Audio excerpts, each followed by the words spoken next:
Good morning, everyone, and welcome to the latest of our FrenchEntrée webinars. My name is Zoe Smith. I'm the digital editor of FrenchEntrée, and in today's webinar, we're going to be looking at buying in France in 2022. I'm also joined today by a panel of 3 experts from our partners at Moneycorp and Stone King, as well as one of our very own FrenchEntrée property advisors. And I will introduce you to all of them in just a moment. Before we get started today, we are recording today's webinar, and it will be available to stream for free on our website and over on our YouTube channel.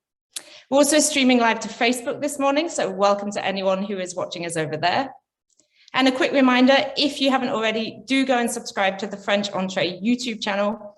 We are publishing weekly Q&As with our experts, and we have some exciting new content coming out later this year, so you won't want to miss out on that.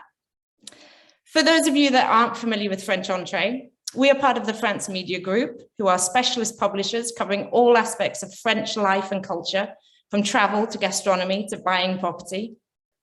FrenchEntrée itself has been a leading resource for French property buyers for almost 20 years now. Not only do we help buyers to find their dream property in France, we also help and advise with every aspect of the property buying journey. We have a vast network of trusted partners on the ground in France, which includes real estate agents, mortgage providers, currency exchange specialists, legal, financial advisors, right down to architects, surveyors, removals firms, health insurance providers.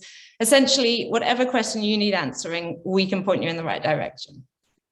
You may also be familiar with the FrenchEntrée magazine, and we also produce a free weekly newsletter, which you can subscribe to over on the FrenchEntrée website.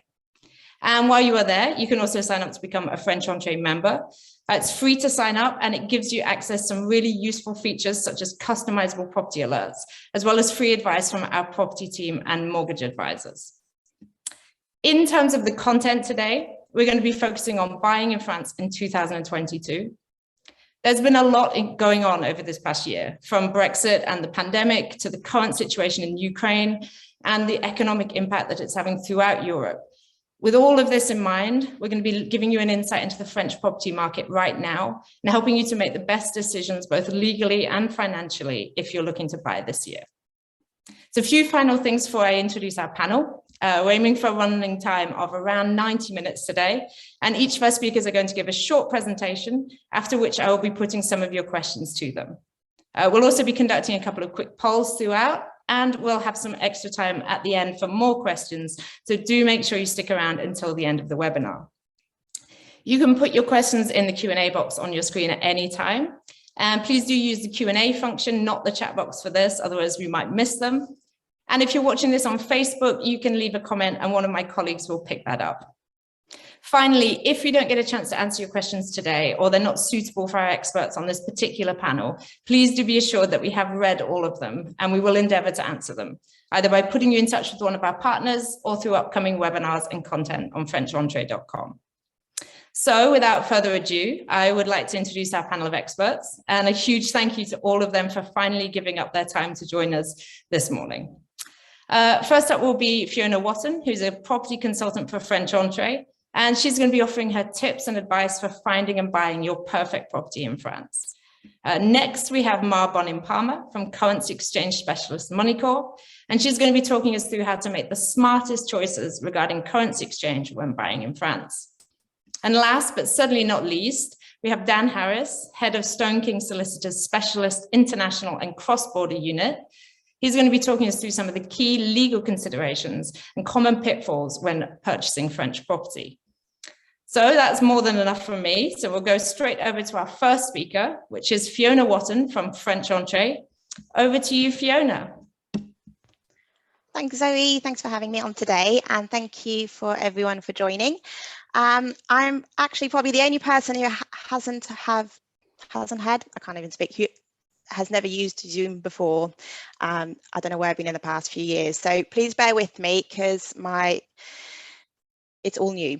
Okay, so I'll do what I can. And also I live in very rural France with not very good internet. So I'm going to have to do this as I can.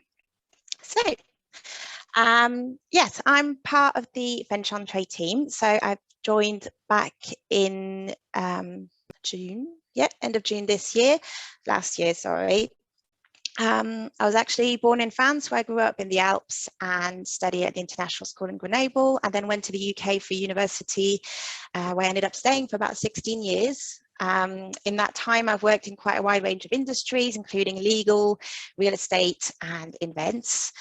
And after a while, I had a few reasons for wanting to move back to France, including Brexit, looking for a new adventure, wanting my children to become bilingual, just get out of the rat race generally, become mortgage free, have a, as many of you, I'm sure, share when I see all your inquiries. I can relate to a lot of that.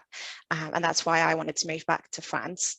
And then, so it's been 4 years now. And like I said, we live in a very rural part of France, hence the internet and everything. And we've got pretty much everything we wanted. We've got 2 gîtes now. We've got several online businesses. My husband runs his own gardening business. We've got cats everywhere, and the kids are completely bilingual. And if anything, I have to fight with them to make sure they speak English at home, which is not easy. But that's a little bit about me. So in terms of my role with FrenchEntrée, what is a property consultant? So essentially, I'm the middle person between potential buyers and agencies all over France. I tend to be the first point of call in that respect. I've worked with a number of estate agents in the UK, and then also a local one in France, where we used to work with people from all over the place, all over the world, sorry, as well as locals with the property market. So I know the ins and outs of buying a property in France, and obviously having gone through it myself, I remember what it's like.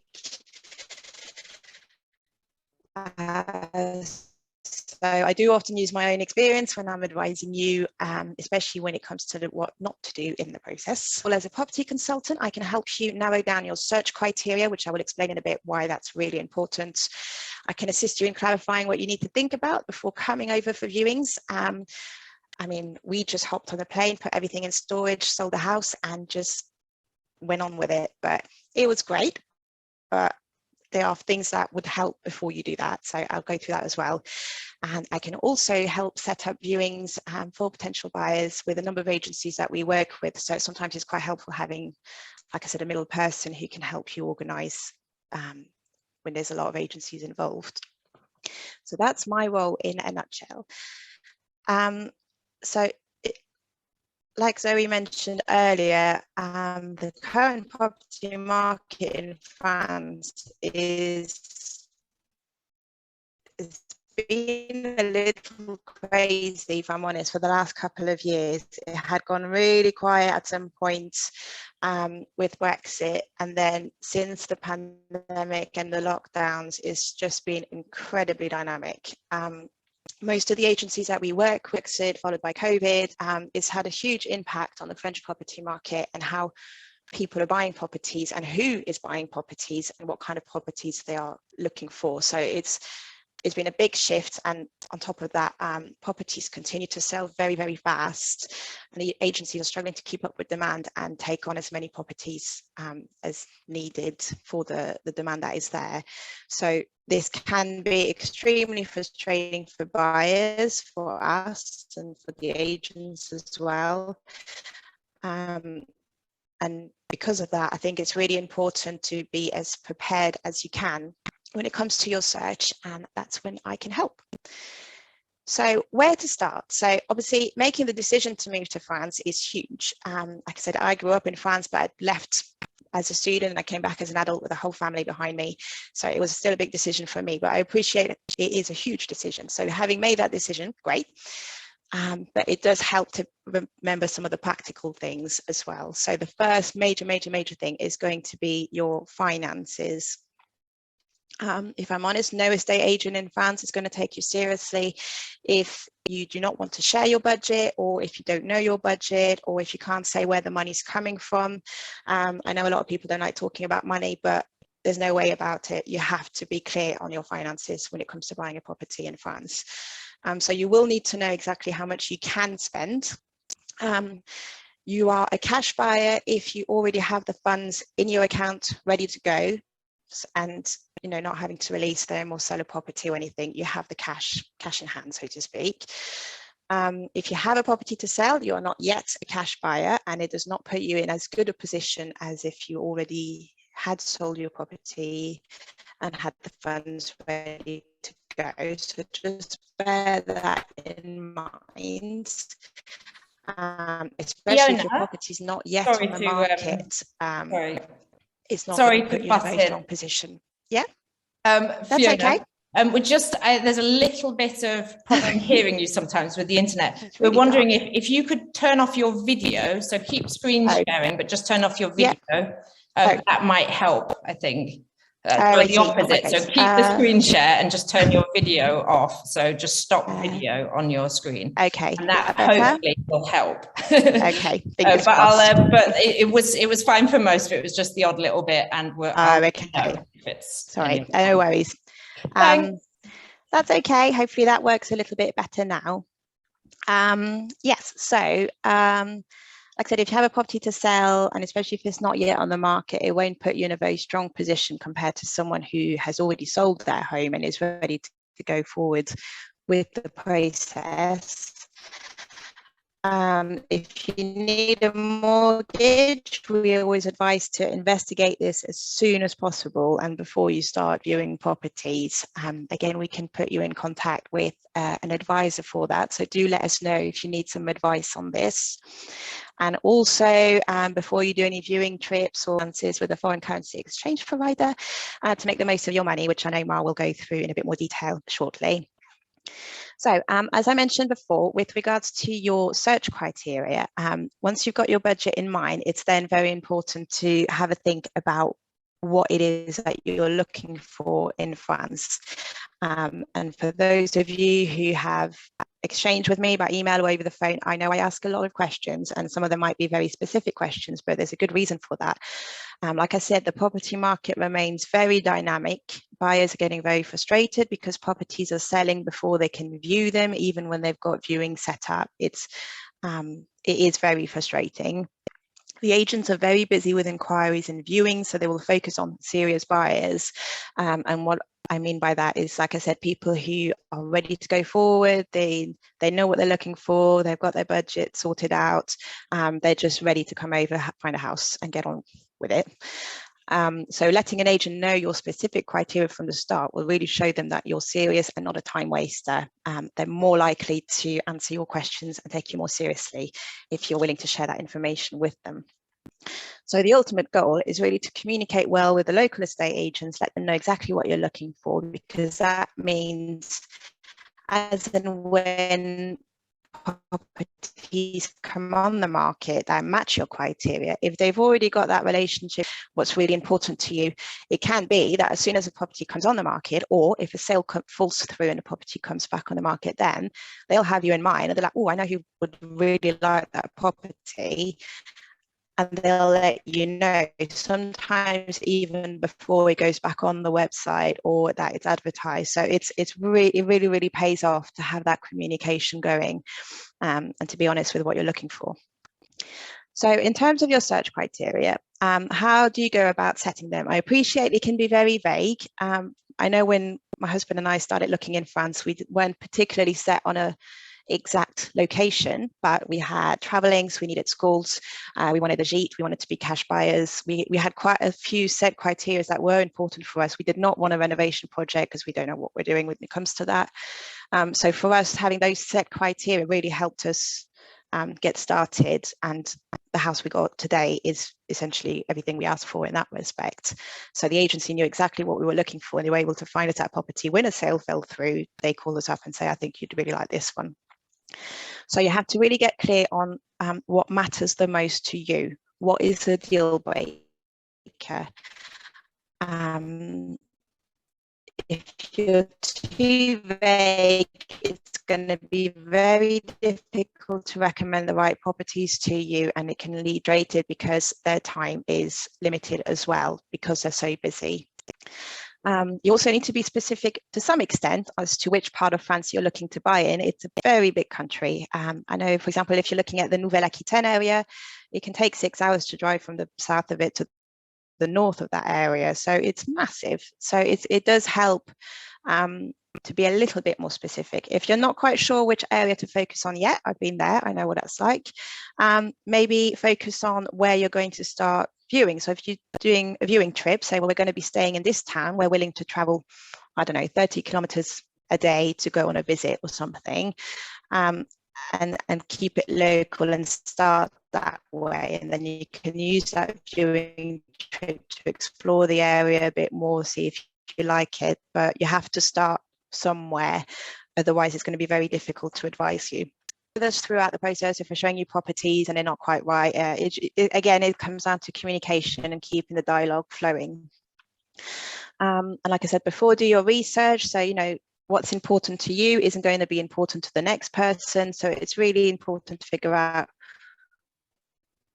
the bigger things that you need, not just a property, like, you know, what's the location, where do you want to be able to travel to, you know, do you want to be able to walk to the shops, or, you know, is a 10-minute drive okay? All of that is quite specific, but it will really help.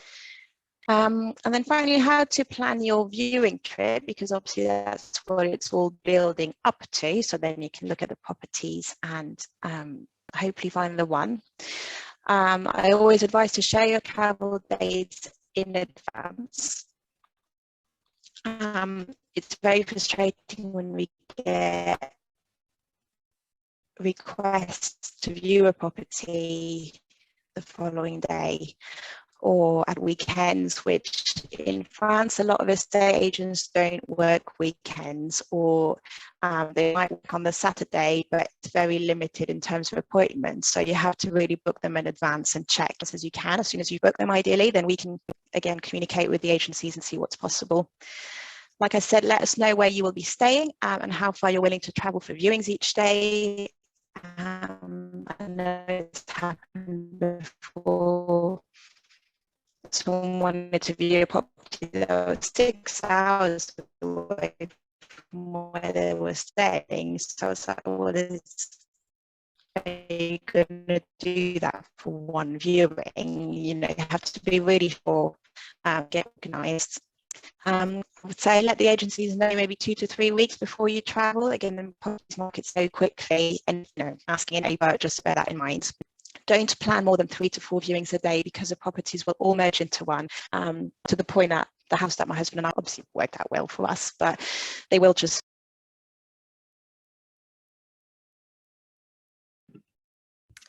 Seems like we've lost Fiona there. Okay. Right, well, we'll try and get Fiona back behind the scenes. In the meantime, we'll move on and we'll go to, in fact, let's put a quick little poll up on the screen for now. We'll see if we can get Fiona back, and then if we can't, we'll move on to our next speaker. So I'm going to put a poll up on the screen now. Should be able to see that now. So the question is, when do you hope to buy in France? So 0 to 3 months, 3 to 6 months, 6 to 12 months, or beyond 2022, so next year or further in the future. So I'll just give you a little bit of time to answer that. Answers are coming in quickly. Okay, so, no, it's still coming in. Patience. Right, I'll give you another few seconds to answer that. I think you've almost all answered. I won't do a countdown. Right, looks like you've all answered. So I'm going to end this poll and I'm going to share the results with you. So it looks like most of you are looking to buy within the next 3 to 6 months, so quite soon. So this webinar should be perfect for you. It looks like we've got Fiona back. Sorry. Hi, Fiona. No worries. Hi. We just went to a quick little poll whilst you were not there. Right. Do you want to take that from where you left off? Yeah, so I'm not quite sure where. I think I was just finishing off anyway. Okay, great. So I think I was just going through. It just cut off completely for me and just closed off. So did you get? I said not to plan more to 3 to 4 viewings a day. Did you get that? I think we were about there, yeah, before it got off. No worries, it does happen, unfortunately, sometimes. I was just about to finish off. It's just had enough. Yes, but I was just saying, when you're viewing, take time to enjoy the area, find out what's going on, attend local events, and also get chatting with the agents, find out what made them move to the area, what's life like in there. It's great insight just chatting to them, and also you never know what comes out from building that relationship with them. And that was it. Computer obviously had enough, but great. Well, thank you so much for that, Fiona. Sorry. There were so many useful bits of information in there. And we're just going to put a couple of quick Q&As to you whilst we have you, and then we'll move on to our next speaker. So a couple of questions we've had in live. Angie says, I'm interested in finding English-speaking agents in the region around Tours, Amboise, and across the Saumur. Do you have contacts in this region? Well, we've got contacts pretty much all over France, really, I'd say. So I think the best thing is to drop us an email, and then we can do a search for you in that respect. And then if for areas that we haven't got agents covering the area, we can always look into see if we can. I mean, we're always getting agents contacting us to work with us, so it's always something we can look into if you need help. Brilliant. Okay, so for anybody that does want to get in touch with Fiona after this webinar, send us an email at webinar@FrenchEntrée.com, and we'll make sure we put you directly in touch with her, and she can put you in touch with her agents all over France. Okay, another question was from Anthony. He says, how much can I expect to pay in notaires fees when buying in France? And are these the only additional fees payable by the buyer? Yeah, so they're going to be the main fees payable as a buyer, because the other fees are generally paid by the seller. When it comes to notaires fees, you can actually, it's more, you can estimate it with a percentage. So if it's going to be a new build, you're looking around maybe 3% of the sales price. Older properties are costing more because there's more involved. So you're looking at maybe more around 8%. There's a good website you can use. This one, I'll just share it quickly, and it allows you to just come up in English as well. Yeah, we can see that. Not gonna work now, is it? But it allows you to put in the commune where you're buying and the sale price. So for example, I'm in 86, say at 200 euro, it hasn't. If it's a cash buyer, so it kind of, no, it's not going to work, but it gives you an idea. So it's always an approximation on that. So you're looking at roughly, let's say 8% for an older property. Not going to work. Okay, that's really, I'm sure that site will be really useful for people. Right, well, thank you very much, Fiona. We're going to stop there for now with the questions for Fiona, but we will be coming back to Fiona with some more questions at the end of the webinar. So remember to drop your questions in the Q&A box and stick around to the end. Right, let's go over to our next speaker, which is Mar Bonin-Palmer from Moneycorp. Over to you, Mar. Hello. Okay, just a bit like Fiona, let me try to get my stuff together. Bear with me.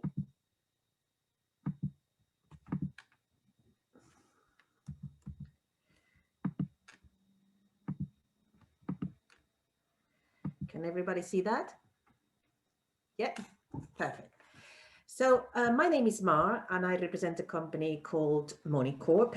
Moneycorp is a foreign exchange company, and what we do is we help private individuals planning the best way to exchange their funds from one currency to the another. We have been in the industry for 40 years, and our expertise have traditionally focused on overseas transaction and overseas property buyers. So we are very familiar with all the stages of buying a property abroad, from the very beginning when you are just looking for the property and you haven't even found it and you need to plan for your budget, to the time when you find the property and you need to pay for a deposit and sign your contract, to the very end when you will be asked to pay for the balance of the price and sign the title deeds before a notary public. After you have bought the property, we're helping you also, we're happy to support you with any other further regular payments, small payments that you may have to maybe renovate the property, or maybe you are buying with a mortgage and you will have to continue paying for that mortgage on a monthly basis. Or maybe you have a pension abroad, which we need to repatriate. Anything afterwards, we'll also be able to help you with. We're quite a large company, and as you can see, we have also a big international footprint. So even if I know that most of you are based in the UK, so you know, we can serve clients from all over the world. And even if mainly it's UK clients today buying in France, we can serve clients all over the world, and also we can help clients buying elsewhere, not only France. It is also interesting to mention that even if our headquarters are in the UK, we have license to operate in the US, in all the states in the US, and also in Europe, which could be quite handy, especially for those looking to move permanently to France. So, you know, we are able then, once you become a resident in France, you can still use your Moneycorp account to transact with us and to send money maybe to your country of origin with no problems at all. Now, I'm going to cover a little bit the impact that foreign exchange can have on the cost of your transaction. I will explain this by looking at the currency market and the fluctuations that we have had in the last couple of years. And that will allow us to discuss some real scenarios, and I will conclude explaining what can you do to manage effectively that foreign exchange risk on your transaction and making sure it doesn't affect negatively your budget. Finally, I'm going to have a quick overview about the different currency tools available. And in this seminar, I'm going to focus on one of them because it's very popular with overseas buyers and very popular in other seminars. We always have lots of questions. That is how to lock a rate in advance and how does that work. So let's start by understanding the impact that foreign exchange can have on your transaction. Most of you will need to complete or pay for your property in euros, and I understand that most of you are probably holding funds in another currency, such as sterling. When looking at the impact of foreign exchange, I always consider two facts. One that has been very well explained by Fiona when talking about the timeline of the process of buying in France. From the moment that you buy or you find the property to buy to the moment that you end up owning the property, there can be a little bit of a gap, usually as an average about 3 months. If you take this into account, together with the fact that the exchange rates are constantly moving, constantly fluctuating, you can start understanding the risk that these exchange rates can have on the price and the value of the property that you are buying.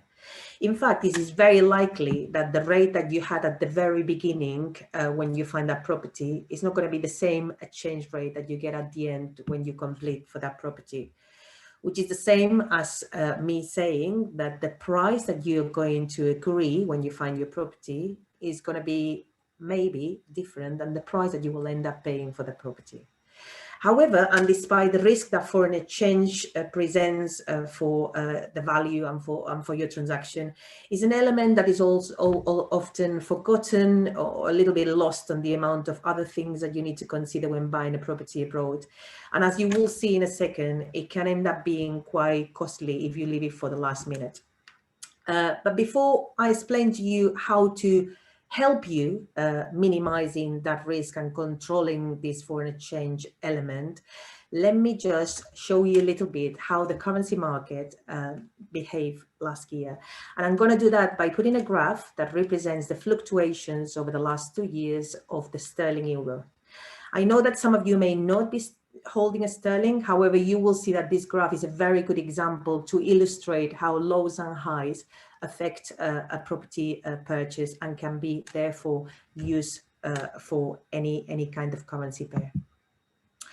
So this is our 2 years of sterling euro. And as I said, this is a very good graph because it shows very well, first, how the rates are moving due to different situations or different elements. One of them probably being the political or the monetary decisions of central banks. But also there's other more unexpected and sudden events that can take place and can really have an impact on the currency.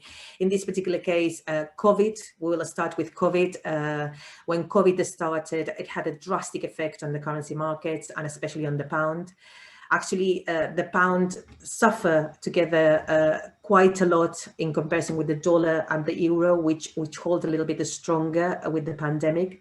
Suddenly and quite unexpectedly, the COVID pandemic started and we saw a massive drop on the pound from levels of 120 on February to a drop of 105 in March. To understand the real impact that can have on a property transaction, I have here an example. And actually, this example is an example that some of you may relate to. We actually help a lot of clients at that point that were in a situation or in the middle of a transaction and they were forced to actually complete on a property purchase in March at the low of the market. Some of them were a little bit fortunate and were able to delay the completion to further to May. At the end of the day, we couldn't travel to France. We were in complete lockdown and some people hadn't done any arrangements for that. Some people were, or some sellers allow their buyers to actually delay the purchase. In any case, if you can see someone in the middle of a transaction, COVID starts and suddenly the price increased by £30,000 or the equivalent of about 35,000 euros, which is a massive impact. Some people had to stop. They couldn't complete on the property. They couldn't afford it anymore. Whilst, as I said, others could delay maybe things until May when the rate slightly went up to 115. Still, that means an increase of the price of about 9,000 or 10,000 euros on the initial price agreed before COVID. Brexit didn't help matters. At the end of the year, in 2020, we saw again the rate dropping at levels of under 110. This last year, or a year and a bit, we haven't seen that drastic, probably lows and highs that we saw, in 2020. However, we've seen plenty of volatility from rates from 113 at the beginning of last year to now rates that have come to 121 recently. So plenty volatility and still plenty risk for someone having to make a payment in Europe. In December, the Bank of England decided to start the rising interest rates. We saw one in December, another one in February, and another one in March, and that has been very supporting for the pound. So we've seen the pound getting some strength on the back of that decisions of the Bank of England. However, there has been a couple of things preventing probably the pound getting any higher against the euro. One is the fact that in Europe also, they are looking at maybe increasing interest rates, something that was not on the table initially at the beginning of the year, but due again to inflationary pressure, we may see the ECB also raising interest rates. That means that gap created between the euro and the pound has been narrowing in, because now both central banks are probably looking at raising or continue raising interest rates. And then we have another fact, that is the Ukraine conflict. The Ukraine conflict has had a massive impact on actually all the currency markets, on the global market in general. When we have an international event like that, what happened, a crisis, a problem with securities, that it affects straight away the global confidence in the market. Investors get a bit scared and put their money on what we call a safe currency haven, which is in this case the US dollars. And that's what we've seen, the US dollar strengthening on the back of the conflict with Ukraine, and other currencies like the euro and the sterling actually being quite a lot under pressure. There's a lot of uncertainty about what is going to happen with Ukraine, and obviously all eyes are on the progress of this conflict. If you have to make a payment, it's more important than ever probably in a situation like that to get a bit of guidance and see where we are, and follow a little bit things with someone that is closer to the market and to the information that we are receiving. Otherwise, as you can see, it can have a massive impact on your budget. Let's move now on what can you do to actually manage effectively all this volatility, all this movement that the rates are posing. my first advice, and I think that would be, I will put like a neon sign behind me if I could, will be plan, plan, plan. I mean, it's never too early to plan the foreign exchange element. In fact, you should consider that in order to set up effectively your budget.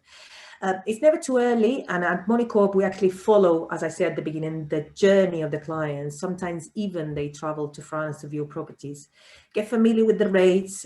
That will help you, as I said, setting up your budget, and getting in contact with an FX specialist and with a company like Moneycorp will help you at no cost to set up that budget, understand your options, and plan the best way and the way that works for your circumstances.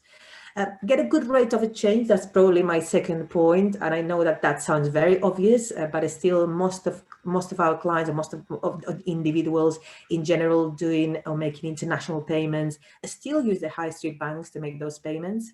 A high street bank will actually not offer you a very good rate of exchange. As an average, we say that a high street bank in comparison with a foreign exchange specialist represent as an average 2% different on the rate that they are offering you.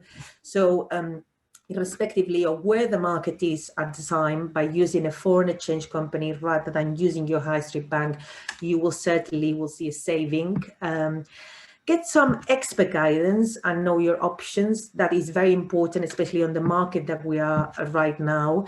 A high street bank, again, will not give you any guidance on when or how to buy your currency. However, a foreign exchange specialist like Moneycorp will assign a personal dealer to every client, and that dealer will discuss with you your personal circumstances, your budget, and the options that you have. And yes, you do have options to buy the currency, and these options, just to see some of them, are spot rate, which normally is the most well-known and most popular straightforward option. Is actually the only option that probably your high street bank will offer you. Aside of that, you are able to lock the rate of exchange in advance of a payment via what we call a forward contract, which we will look in a little bit more detail in the next slide. You can also try to target an improved rate of exchange by placing a market order. And if your deal rate is a shift within your timeline, we will automatically exchange your funds or part of your funds at that improved rate. Equally, your dealer can suggest to place what we call a limit order to protect the rate from falling below a certain level. So the idea here is, I would like to buy my euros at 120, but I cannot afford to buy 117. So Moneycorp can try to protect you on that kind of range, ideal range that you have. A forward contract, again, is we have always so many questions about this currency tool. So if we see it a little bit more of as an illustration here, I took a side of, oops, I hope everything is fine with Zoe. I have taken a little bit of that side of the graph that we saw before, actually for the end of last year, just to illustrate that. So imagine the case of Mr. and Mrs. Sanders looking to buy a property in France last year. They have a budget of around £220,000. They found a property that they really like in September, and they put an offer on that property for the asking price of 250,000 euros. The rate at the time is 115, and shortly after, the couple is presented with the contract, which is called a compromis de vente, and after the 10 days cooling off period, they are asked to pay a 10% deposit. It's the 27th of October, and the rate has improved quite a lot. When they pay the deposit, and bearing in mind that the completion is set up for the 9th of December, they have a consultation with the Moneycorp dealer. And the dealer informs them that the rate has improved substantially. In fact, by then, the rate has moved from 115 to 118. So our clients, which that are very concerned about the uncertainty that COVID is causing on the rates, and they cannot really afford to take a risk, their offer is very much at the top of their budget, decide to actually lock the rate of exchange. So they pay the deposit at that improved rate, and they lock the rate for the rest of the price. They lock this 118 for the rest of the price ahead of completion on the 9th of December. By doing this, Mr. and Mrs. Sanders not only take advantage of a rate and remove every certainty. Sorry, not only by doing that, they remove the uncertainty created by the rate and know exactly the price that property is going to cost them, which is quite important. But also they take advantage of a rate, and that means that suddenly their budget has been maximized, has been improved by, in this case, by nearly 6,000 euros on the original offer that they booked when the rate was on 115. So what are the advantages, what are the main points to take into account when we look at a forward contract? A forward contract is good for an overseas buyer, and I will say that normally I will look at rate of exchange, or I would recommend to look at rate of exchange in two cases. One, because there has been a rate movement and you want to take advantage of that rate. Or secondly, because you are very price sensitive, you're at the end of your budget and you want to remove any negative fluctuations that can affect the cost or the price. You want to have the certainty of knowing how much you are buying for that property from the very beginning. And that's why you fix the rate. There's no additional cost on actually fixing the rate of a change. And you don't need to have the full availability of the funds. In fact, you only need to pay a 10% deposit at the time of fixing the rate, which is quite attractive for those that maybe are waiting to sell a property in the UK or not have all the funds right now available and they still want to take advantage of a forward contract. However, there is a downside of a forward contract, which is that once you lock the rate of exchange, that means that you cannot change that rate if the rate improves. So if by any chance at the time of maturity and at time of completing that contract, the rate has suddenly improved, you're not going to be able to take that improved rate. You will still have to complete on the rate that you have locked. Okay, I don't have time for much more. I know that there's going to be questions at the end, and I think that that we're going to have some time to share maybe final thoughts or top tips on what we think should be the way to manage these elements. So I'm going to leave it again to Fiona. Or Zoe. Thank you, Ma. Okay. Do you want to stop sharing your screen, Ma? So I'm just going to put a couple of your questions to Ma, and then we, as she said, we will also have some questions at the end. So first up, Alison says, if I have savings in Canadian dollars, but I live in the UK, is it best to convert directly to euros to avoid the extra transaction of transferring to pounds and then to euros? Oh, definitely. There's absolutely no need for you to transfer the money into sterling. If you have Canadian savings and you're buying a property in Europe, definitely we'll do the transaction from Canadian dollars into euros directly without needing to go through sterling. Okay, great. And Charles says, I use TransferWise. Why should I use Moneycorp instead for my property purchase? Okay, that's again something that comes quite often. I think that there's some providers out there that are pure online providers. They offer very good rates. However, I think that the beauty of using a foreign exchange company is precisely to get the guidance on the market and get different ways of buying the currency. Usually an online provider will just give you a spot rate opportunity to buy, and usually you cannot speak or get any guidance about when or how is the best way to transfer the funds. It may be good for very small amounts of money, but I think that if you are facing a complex transaction like buying a property with large amounts of money and different payments and timelines, you will be much placed to use a guidance of a company like us. The rates are similar, so you're not losing anything there, but you have the extra guarantee that someone is going to assist you and hopefully not only giving you a good rate, but also trying to optimize the time, the best timing and the best way of planning that. Yeah, that makes a lot of sense. Thank you, Ma. Right, we'll stop there with the questions for now. But remember, if you do still have a question for Ma, pop it in the Q&A box and we will have a bit more time at the end for questions. Before we go over to our third speaker, we're going to do another quick poll, which I will pop up on the screen. Oh, okay, right.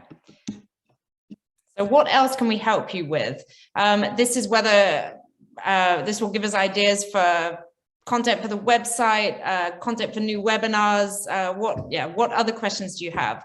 Healthcare, moving to France, visas and immigration, language, renovation, other. If you do put other, please do drop us a quick message in the chat box or in the Q&A box and let us know what your other subject is. This is really good information for all of us at FrenchEntrée to know how we can help you. All right, I'll give you a couple more seconds to answer that. Okay. All right, 5 more seconds. I think you've all just about answered. Okay, I'm going to go ahead and end that and share the results with you on the screen. So quite mixed, a lot for healthcare, moving to France, visas and immigration, just a few for language and renovation, and for other, we'll go check the chat box and see if you've got some other ideas coming up there. So do keep an eye on our upcoming webinars. We are organizing something on visas and immigration very soon, and we will also be looking at organizing one on moving to France for Americans, which should be of interest to all of our readers over there. Right, thank you very much for everyone that took part in that. Let's go over now to our third and final speaker, which is Dan Harris from Stone King. Over to you, Dan. Good morning, everyone. So I'm also going to just share my screen with you. And hopefully you can now see that. My name, as Zoe very kindly said, is Dan Harris. I'm head of the international and cross-border team at Stone King LLP. So Stone King LLP is a firm that's been around for more than 230 years. And in fact, I believe we're as old as the US dollar. So it's been providing advice to clients for a very long period of time. Although I haven't been there that long, it does sometimes feel as though I have. I had a team, a really excellent team actually of solicitors who deal with nothing but international and cross-border work. That's quite unusual. There are not many of us in the UK. And what's even more unusual is that we deal with every jurisdiction of the world, pretty much every jurisdiction of the world. And so we're very well placed to be able to advise on multi-jurisdictional matters. So if clients, for example, have assets in the US, the UK and France, we can advise on multiple jurisdictions. Although we deal with every jurisdiction in the world, about 50% of our work involves UK clients with assets in France or French clients with assets in the UK. So as you can imagine, there's really is a really significant amount of experience that we've built up over the years. Today, I'm not going to necessarily talk to you about the mechanics of buying and selling in France, because we have a guidebook that we can send out to you at the end of the webinar, and at the end of my particular part of the talk, I'll give you information on how you can obtain that. But what I'm going to deal with is your common questions, things that crop up time and time again, snags, issues, points of interest that people ask us about. So, for example, we're going to talk about clients often ask us, how do I make sure I'm 100% protected when I sign the compromis and promise de vente? We'll talk about that in a moment. Will I will be taking out a mortgage. What happens if I fail to get finance? Will I lose my 10%? Can I buy property with friends and family members, i.e. not a spouse or partner? I hear that's easy in France. And what are the pitfalls? What do I have to think about tax-wise if I'm buying a property? I intend to run a gîte, which is a sort of B&B business. Why do I need my own notaire if notaires are supposed to be impartial? Is it true that I may not be able to leave my French property to whomever I wish? And finally, what about COVID and lockdown? And as I say, these are not in any particular order. So I'm actually going to start off with the COVID lockdown point. Buying during and after COVID and after lockdown. Well, actually, from a legal perspective, lockdown didn't cause any problems or delays with the actual transfer of rights. So it didn't really slow us down at all. We were still working and are still working, as were our notaires.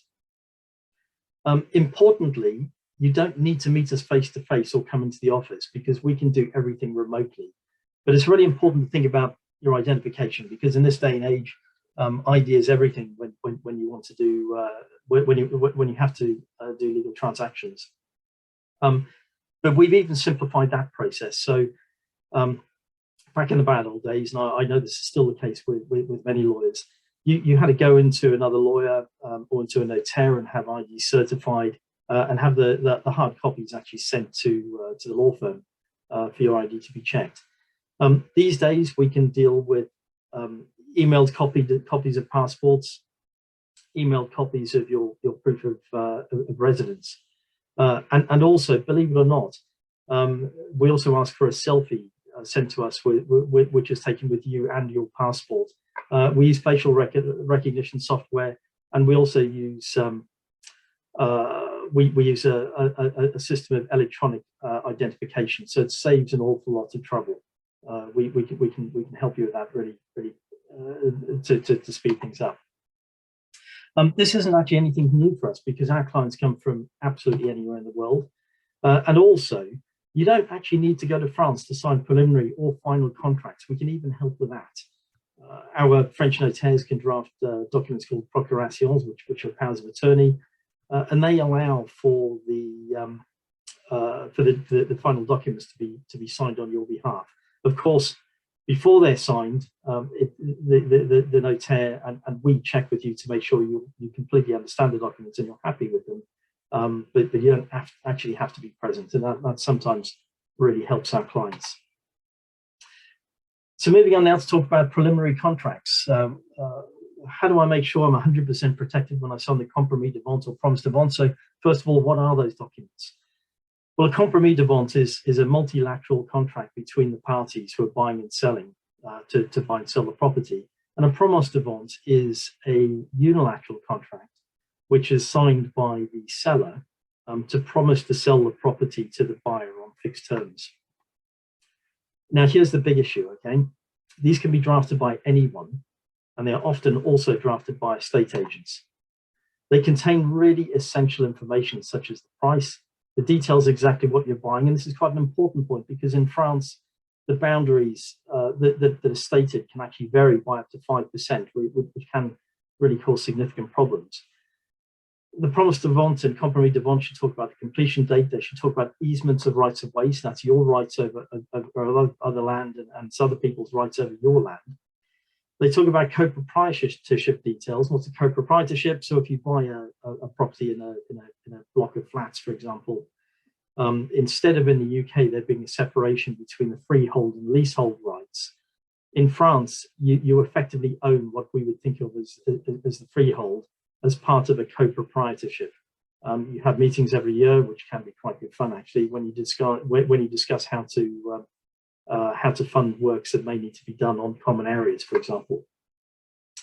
And the compromis de vente and promise de vente also cover individual conditions of contract. Now, here's the important thing. They can be drafted by anyone, they can be drafted by estate agents, but they are binding. Okay, it doesn't matter. You can't go back at a later date and say, well, look, you know, I just thought it was a document from an estate agent. It couldn't have been legally important. That's not the case. They are binding. You should insist that they're drafted by a notaire. It's a really very important point. Don't sign anything that you're given without having it checked. And final point, what if an estate agent says it's safe to do something my lawyers warned me against? Now, you're paying your lawyer to be impartial. Their fees are not dependent on anything other than assisting you with a transaction. With estate agents, for example, their fees are dependent on actually receiving, on the completion of the arrangements, and so that can potentially be a problem. The deposit and conditional clauses, we're often asked, I'll be taking out a mortgage. What happens if I fail to get finance? Will I lose my 10% deposit?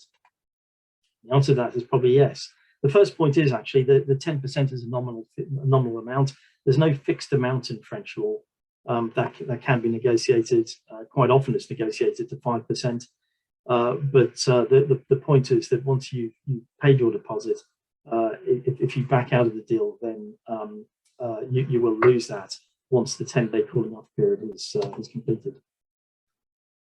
It is possible to insert a clause suspensive, which is a conditional clause, which makes the offer conditional on getting a mortgage. Okay, so you can protect yourself against that particular issue. Many notaires actually won't draft a promise or a compromise until the mortgage is more or less agreed. And clause suspensive can be very, very wide-ranging as well. So they can help you to make sure that, that the property you're buying is exactly what you think it is. They can include, for example, things like planning permission, which can be hugely important. A big difference between French law and UK law. It's really common in UK law for people to put their property on the market, to go and find another property, make an offer on the property, and they simply don't complete their purchase until they've sold their own property. That's not possible in France. Okay? Property chains are not possible in France. The way the French system works is that people usually get bridging loans to cover that sort of eventuality. Buying with friends. Can I buy a property with friends and family members? Someone, for example, who's not a spouse or a partner. I hear it's easy in France, and what are the pitfalls? And yes, it is easy in France. It's easier anywhere. It's easy in the UK as well. It's not the legalities which tend to be a problem. What tends to be a problem is the actual the practicality. So usage, for example, is something that happens time and time again. Initially, the parties who are buying the property, they're buying it for their own use. So they intend to use the property themselves. But of course, individuals have families, and sometimes those families want to go to the property. Are you happy with them attending the property as well? What about friends? Someone who's going with your co-owner, who's a friend, who's not an owner. Are you happy with that? What about friends of friends? Then there's the payment of costs. So there are property taxes, there are expenses, there are repairs, there's cleaning, damage, all those sort of things. Clearly, you'll be happy to pay all of those equally on day one. But what if you're not able to use the property for a couple of years and the other party is using it all the time? What if the other party perhaps retires and decide they want to spend 6 months a year on it? Is it still fair, or are you still happy to share costs on that basis? Tax considerations. What do I have to think about tax-wise if I'm buying a property? And this particular question we get often relates to gîtes, which, as I say, is a kind of bed and breakfast business. There are property taxes. These have to be paid regardless of whether it's a gîte or not. Taxe foncière is a land tax. Taxe d'habitation is more of a council tax. These are paid on an annual basis. In rural areas, they tend to actually be very reasonable. In some urban areas, they can be eye-wateringly expensive. So it's worth checking that certainly before you progress too far. Capital gains tax is another issue that you need to consider. And an important point here is that different offset rules apply. By that I mean, in the UK, if I was to buy a property and I was to do work on it, then I can offset any costs of doing that work on it against capital gains tax. The problem is in France, it's a bit more tightly regulated. So the work for an offset must be completed by an approved French tradesman. The invoice has to be in French, and also, excuse me, also in France, the capital gains tax includes social charges. Okay, that's exactly the same calculation for calculating the capital gains tax, but as well as a charge of, I believe it's currently 19% of capital gains tax, there's an additional charge of 17.5% of social charges. And you might think, well, okay, that's 36.5% tax. At least I know what the tax rate is. But you've got to think double taxation, okay? So in the UK, you'll also be paying capital gains tax. You can offset one tax against the other, but only if, and I use the technical term here, only if the taxes are of a character similar. And as far as the UK revenue is concerned, social charges are not of a character similar, which means you can only offset the 19% and not the 17.5% social charges. There's also income tax to consider if the property is let. And again, you'll be paying that in the UK and in France. And people often say to me, look, Dan, I don't need to worry about French tax, or I don't need to worry about UK tax because they're either a UK taxpayer Or a French taxpayer? No, you're not. Once you own property in 2 jurisdictions, you're a taxpayer of both jurisdictions, and it's up to you to ensure that you're paying those taxes. But there are double taxation provisions, as I say, to ensure that you shouldn't pay all of the tax twice. With the gîte also, there's room tax, which is paid per bed per night to the mayor. Gîtes also, I'll just one final point on gîtes, there's also regulation. I know from friends of mine who own gîtes that the regulations are quite tight, and they find that those regulations are often applied much more stringently to them as newcomers than they are to others in the village who have perhaps been living there for a very long period of time. Do you need one notaire or two? Well, under French law, it is possible to have one notaire, unlike English law, to have one notaire dealing with the buyer and the seller. Notaires are supposed to be impartial, so in theory, you shouldn't need 2 notaires. Now, in our experience, notaires are seldom impartial, and this is particularly true if the property is being sold by a local person who's used that notaire for very many years. There can be real problems with notarial partiality, and something that you really need to consider. The point is that your own notaire, if someone's working for you, they're doing the best job for you, and they're looking at the transaction from your perspective, not from the other person's perspective. Importantly, there is no additional cost. Okay, there's one notarial fee and split between the 2 notaires, so there's no reason not to do it. Also, we use only specialist cross-border notaires, and they offer you even more protection, partly because they're used to dealing with foreign clients, but mainly because they really understand that there are legal cultural differences between what the average French buyer and seller is used to dealing with and what the average English buyer and seller is used to dealing with. They don't assume that you know the French legal process. It sounds like a small point, but actually it's a really very big point, because we've had many people tell us in the past that they've been through transactions. When we talk to them, they say, well, look, we simply didn't understand the process. We didn't understand what was going on. We wouldn't have agreed to that if we'd known that was the situation. And then we speak to the notaire, and the notaire says, well, of course they knew about it. You know, everyone knows about that.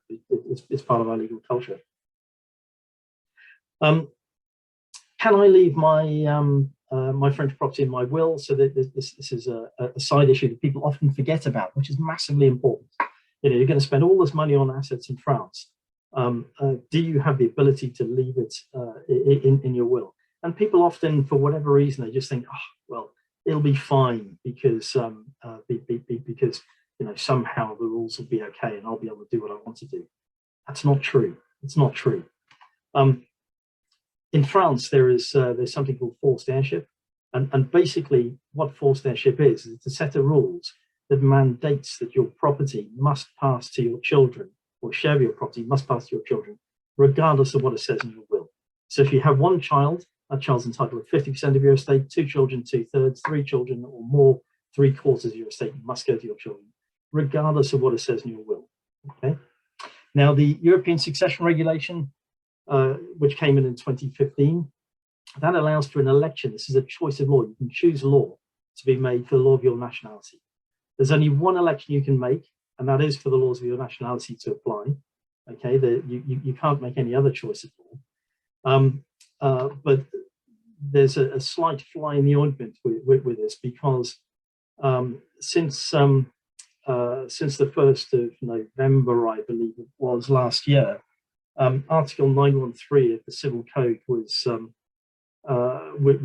altered, so that there are restrictions to that. And effectively what it says, and I'll read it out to you, it says, when the deceased, or at least one of his children, is, at the time of his death, a national of a member state in the EU, or has his or her habitual residence in the EU, and when the foreign succession law does not know a mechanism with a reserved proportion protecting the children, each child can use the assets which are located in France to obtain compensation at the time of death in order to benefit from the forced heirship rights, which they have under French law within the limits of these rights. Okay, so effectively, what the French legislature has done is said, we don't care about European law. We're going to apply a different law to override European law. Now, we think that that's going to be thrown out. Okay, we think it's contrary to European law, but the reality is this is the situation at the moment, and we can advise you on steps that you can take to try and mitigate the adverse effects of that if it's likely to be a problem to you. Also, elections, so these choices of law, they're not always a good idea. One of the key reasons for that is for taxation reasons. So I spoke a little bit about succession in France, but the taxation rules are also really quite different. So in the UK, for example, we don't really have inheritance tax. We have what we refer to as an estate duty. And it's an estate duty because when someone passes away, you add up the total value of the estate, you deduct from that the tax-free allowances, and the figure that's left, you then apply a tax rate of 40% or 36% as it is in the UK if there are gifts to major gifts to charity. But in France, it's different. It's the individual beneficiary who pays tax. They pay tax at different rates depending on how close they are in terms of bloodline to the deceased. So those who are closest in terms of bloodline are, of course, children. They benefit from a €100,000 tax-free allowance, and thereafter they pay tax on a sliding scale of between 5% and 45%. Unrelated beneficiaries, and this can include stepchildren, which can cause real problems. They only have a tax-free allowance of €1,594. They then pay tax at a fixed rate of 60%. So it can be a massive difference, an absolutely huge difference. Trusts are perhaps the biggest problem because there can be tax payable at getting assets into the trust and back out of the trust on death of up to 83%. So that's a huge problem. We often find that lawyers who are drafting wills for people who have assets in France don't know about these rules. They put assets in trust and create an absolute disaster for the beneficiaries. Also be aware of matrimonial property regimes. These are marriage contracts that people enter into. They can have been entered into during the marriage, or they can also have been entered into when actually purchasing property. You need to check that to make sure that there aren't going to be any adverse effects. And of course, you need to consider ownership structures when you buy the property in the first place. You're going to buy the property on tontine, which is equivalent to a UK joint tenancy, which effectively means that the survivor inherits the property on death without anything else happening. Are you going to buy it as an SCI, which is a kind of French company which is designed purely to hold residential property? Are you going to buy it on trust? The answer is no to that one, as you should have realised from what I've just said. Are you going to buy the name of a UK company or a French company? In both cases, it's generally not a very good idea to do that. But we can talk through any specific questions that you may have on that. Then finally, a couple of words on Brexit. Were there really many changes as a result of Brexit? Not hugely. Not that many changes. The main things you really need to consider are changes to residence. There are some small tweaks to tax which have a minor effect, but we can advise you on any succession taxation issues that could have arisen.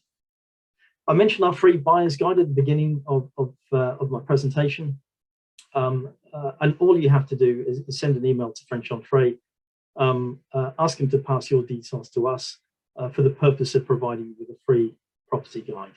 That property guide, as I say, what I've done today is not talk through the mechanics of buying and selling property. Our guide can do that. What I've done is talk to you about some of the major issues that arise.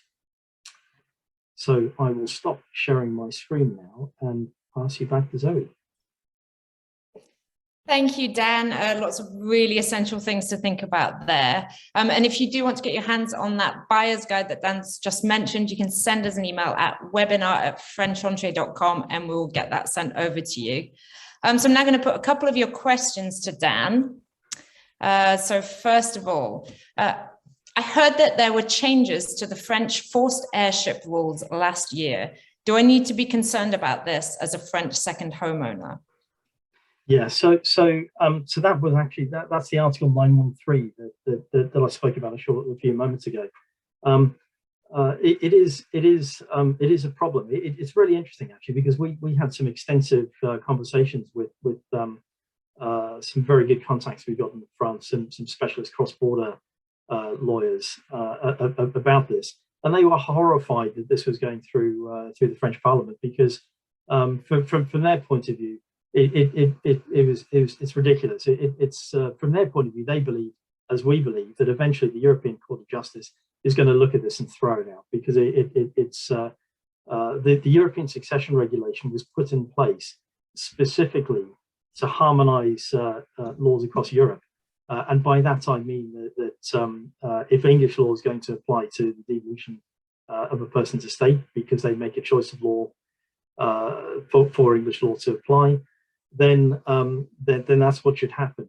And what's happened is France have thrown in this law to try and undermine it. It only affects, as I say, it only affects individuals if the deceased themselves was a national of the European Union, or lived in the European Union, or their children are nationals of the European Union or live in the European Union. Okay, so it's not just France. It could be perhaps that one of your children is based in Italy, for example, and under those circumstances, they can actually trigger Article 913. I'm really looking forward to seeing the cases on this come to court, as they will inevitably do. It should be fascinating. Okay, so that's one to keep an eye on over the coming year or so. Okay, next question. Do you need to use a French fiscal representative to sell your property in France?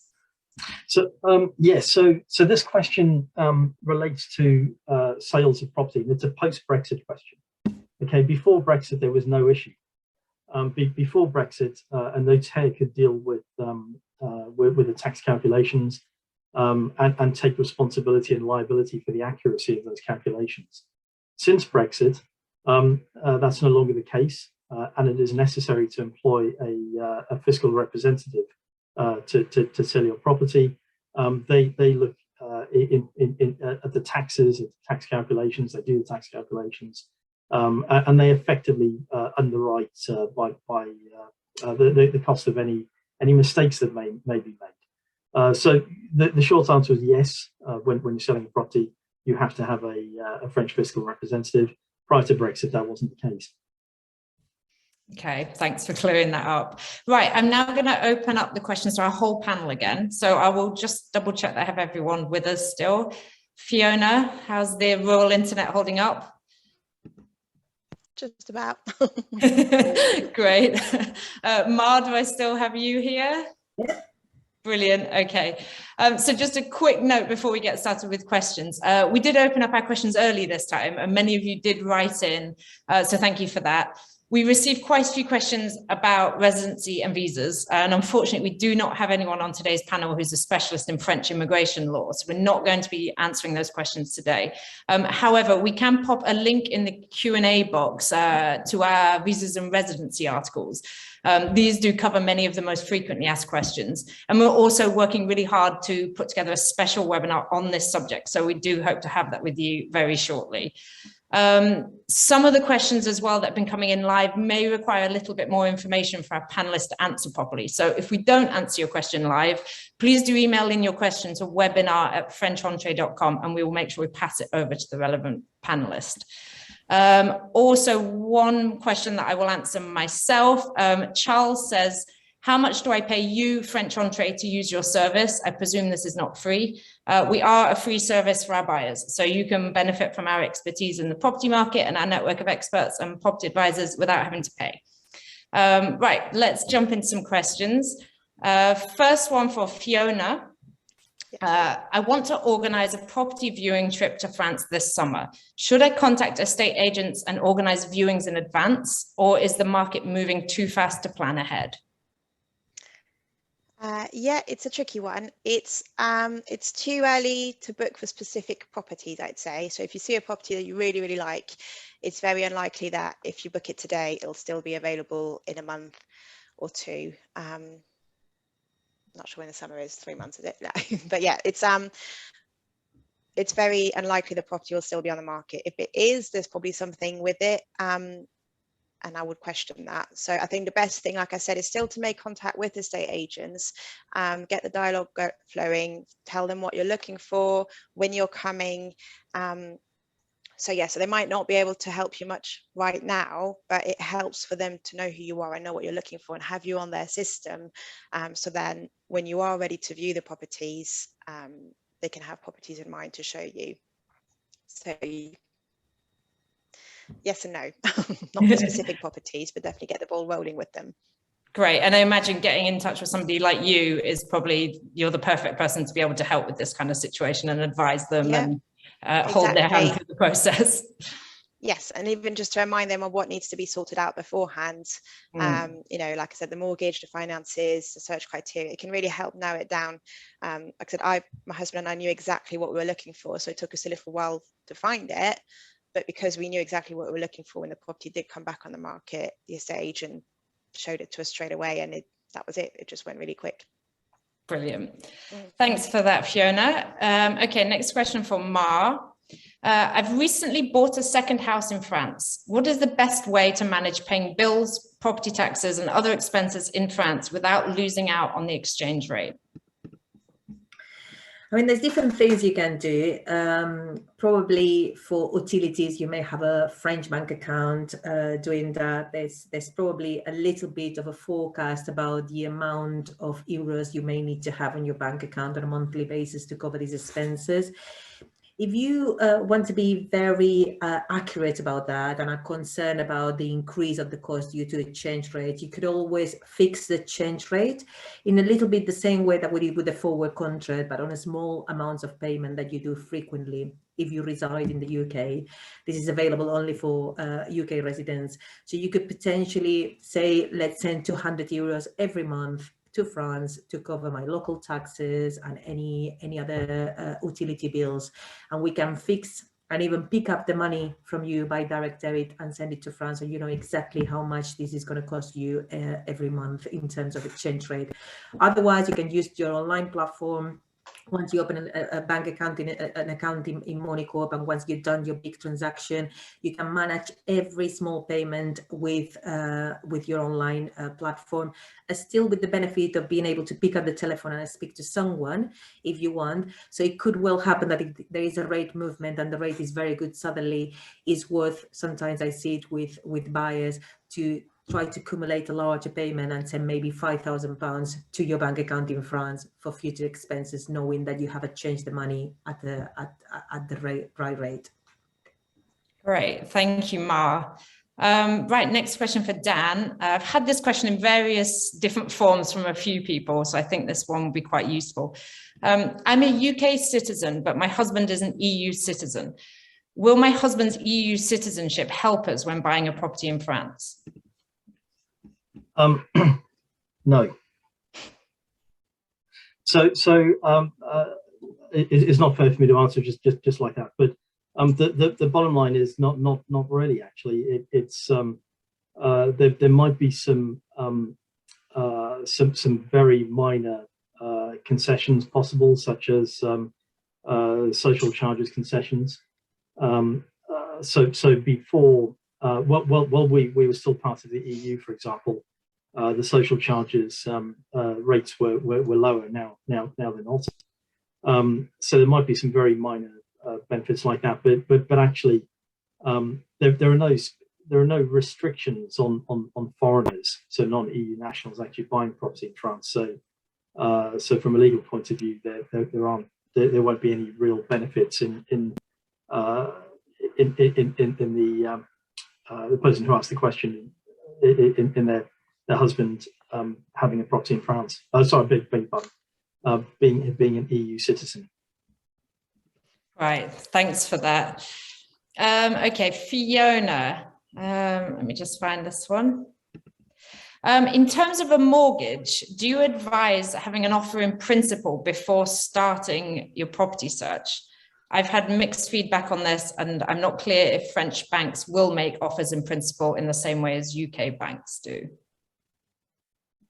Yeah, I'm not 100% sure, to be honest, because I've not had, we did get a small mortgage for the second house we bought, and that went through really easily. I think we have got a mortgage advisor we can put you in contact with who can help. I am noticing that for small amounts, they're not really being agreed at the moment. It's very tricky. So I would definitely at least get the ball rolling and speak to an advisor or a courtier or someone who can help with that, just to know if it's possible, because they'll be very direct, as with a lot of people in France. They'll be a straight, there'll be a very straightforward no. And then if you know that's not going to be an option, then you need to reassess what your options are. If you've got any cash and you want to focus on just making a cash purchase, or if you want to wait a bit. So even if it's not necessarily a mortgage in principle in the same way as the UK, at least you'll know if there's a likelihood that you will get it or not. And also, like Dan said before, when I worked in the estate agent, always mention in the compromis de vente if you are financing with a mortgage, because then you can put that clause in to say if the loan isn't agreed, you can pull out without any financial penalty. Great, yeah, really good advice there. Okay, another one from Mar. I'm moving permanently to France, but I will remain employed by a UK company, so my monthly salary would be in sterling.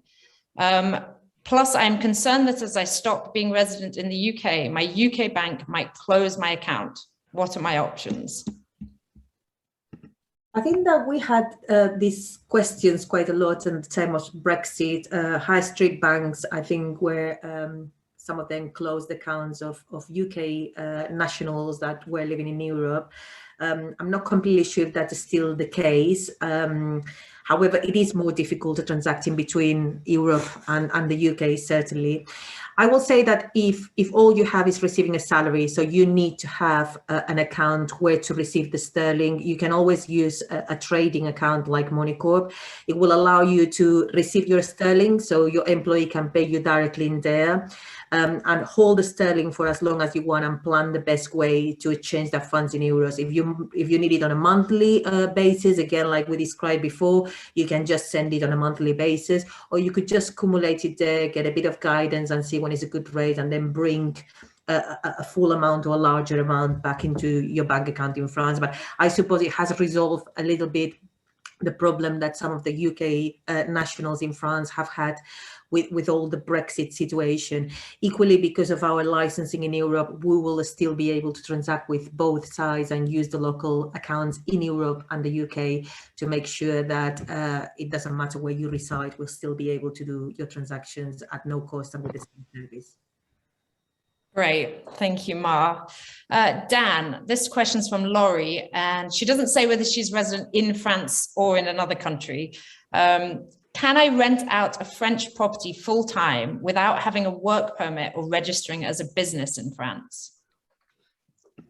Okay, so to the best of our knowledge, certainly if you're a resident in the UK, to the best of our knowledge, you would not need a work permit or to register as a business. People we know often rent their properties out full-time. We've never come across that requirement. We don't believe it's the case in France either, but it is worth checking. We could, if you wanted to make contact with us afterwards, we could potentially have a look at that question, that particular point. What I would say is that depends how you're going to rent it out permanently as well. So Airbnb is a big, is a hot potato in France at the moment. There's been a clampdown on Airbnbs basically because lots of affordable housing is being lost to short-term rentals. There's also concern that the tax hasn't been paid on Airbnb rentals, and this means that in some regions the owners of the properties need to be registered now, and the properties themselves need to be registered before you can actually let them out. Right, okay. Thank you, Dan. Right, we're running a little bit out of time here, so I'm going to move on to our final question, and I'm going to put this to all three of you just to wrap things up today. What are your top 3 tips for buying in France in 2022? So we'll start with Fiona. Yeah, so it'll be finances, preparation, and keep communication flowing with estate agents on site. There we go. A nice, short, snappy answer there from Fiona. Mar, your top 3 tips? Mute myself. So I would say, remember to plan. I think that Fiona covered that also, but I think it's essential to get the financials right before you even travel to France. How am I going to pay for the property?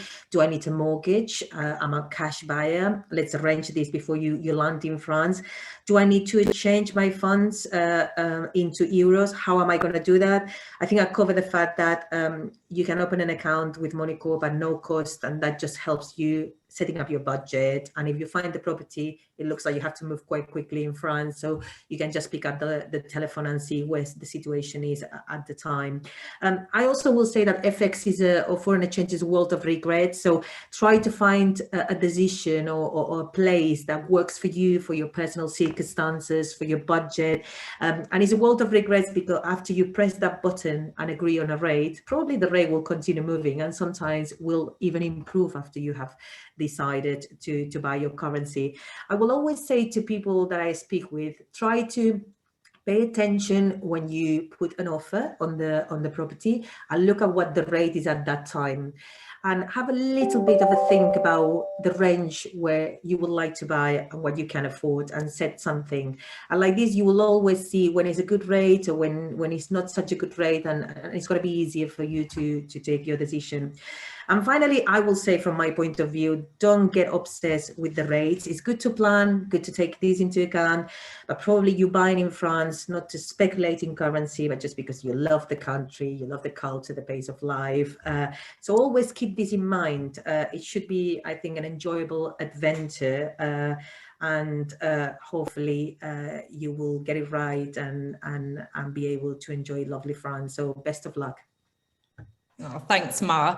And finally, Dan, your top 3 tips? I'm going to be really naughty and give you 4. The first one is actually use a currency broker, because you may well save enough money to pay your legal fees by using currency broker. If you use your bank, it's going to be expensive, frankly. Okay, so my 3 top now this is going to sound counterintuitive. Okay, so losing your dream property because it's not the legality is not right. That's not the worst thing that can happen in property purchase. Okay, the worst thing that can happen in a property purchase is spending the money and discovering you don't own what you thought you'd bought, or not having the rights that you thought you had, or third parties having rights over your property that you didn't realize they had, or being liable to substantial expenses or costs that you didn't know about. Again, that's much worse. It's so important to get the legalities right, and to have people who are representing you and not people who are representing both parties, to make sure that those safeguards are in place. Second point is, don't sign anything unless it's been checked first. Okay, don't get bullied, coerced, persuaded, in having your arm twisted. You're going to lose the sale if you don't do this now. Don't do it. Don't sign any documents without them first being checked. And finally, your lawyers are paid to look after your interests. It doesn't matter whether the matter completes or not. They're paid to look after your interests. They're the only people in the transaction who can give you completely unbiased advice that's in your best interest. They're the only people. Great. Right, well, that's all we have time for today. Thank you very much to all of you who attended, and thank you very much to our panel for giving up their time and answering all your questions today. If we didn't get around to your questions, please do keep an eye on the FrenchEntrée website over the coming months. And remember, you can also put any additional questions to us at webinar@FrenchEntrée.com. If you enjoyed today's webinar, if you found it useful, keep an eye out for more FrenchEntrée webinars over the coming months. I think I've already mentioned we do have webinars in the works aimed at our American audience who are looking to purchase in France or move to France. And yes, that will be organized for a time suitable for those of you over in America. And also, we are organizing a webinar on visas and residency in France. If you don't want to miss out on those, the best thing to do is to head over to the FrenchEntrée website and sign up for our free weekly newsletter. And finally, do let us know what you thought of today's webinar. Did you enjoy it? What can we improve on? What topics would you like to see us cover in upcoming webinars? The email address is webinar@FrenchEntrée.com. Thank you once again to everyone for attending. Thank you one more time to our panel, and we'll hopefully see you all on the next webinar. Enjoy the rest of your day or evening, wherever you are in the world. Thank you. Thanks. Thanks.